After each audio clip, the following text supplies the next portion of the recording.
Welcome to this restorative yoga practice for pelvic floor relaxation. So you're going to need a few blankets and some blocks and a bolster for this practice. Begin by rolling one of your blankets and placing that at the bottom of your mat.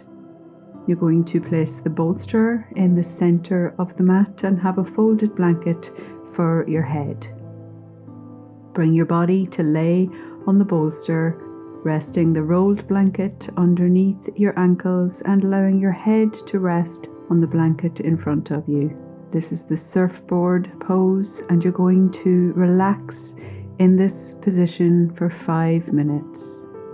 So in this restorative practice, you will let go of all tension. Allow yourself to feel fully supported by the props, and allow yourself to drift into a deep relaxation. And I will let you know when the time comes to bring your awareness back.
Start to gently bring your awareness back, making some gentle movements and coming very slowly out of this position by bringing the hands under the shoulders. You can just press yourself back into a child's pose, allowing your head to rest on the bolster. And taking a moment here after that surfboard position before coming up in preparation for the next position, which is a Stonehenge pose. So you can use a chair or you can make a little platform with 2 blocks and a bolster. You'll still need the 2 blankets, one for behind your head and one to rest on your stomach. So take yourself close to your little platform, allowing the legs to come up with the calves resting on the platform. Bring the blanket underneath your head and place the second blanket across your stomach just for a little bit of weight. You're going to relax in this position for 5 minutes. So allowing your pelvic floor to relax, allowing your whole body to relax and be heavy. Feel the support of the little platform beneath your legs. This is a very nice pose to do if you suffer from any pain in the low back. So allow yourself to release and let go. And I will let you know when the time comes to bring your awareness back.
Start to bring your awareness back into your body and very gently moving, taking your hands in towards you, moving the blanket away from above your chest, bending your knees with the support of your hands, hugging them into your chest, and just rock a little here before rolling over to the side, taking a little moment of stillness before gently pressing into the upper hand to come back to a comfortable seated position. Closing your eyes, bringing your hands together in front of your heart, and thanking yourself for having taken this opportunity to practice.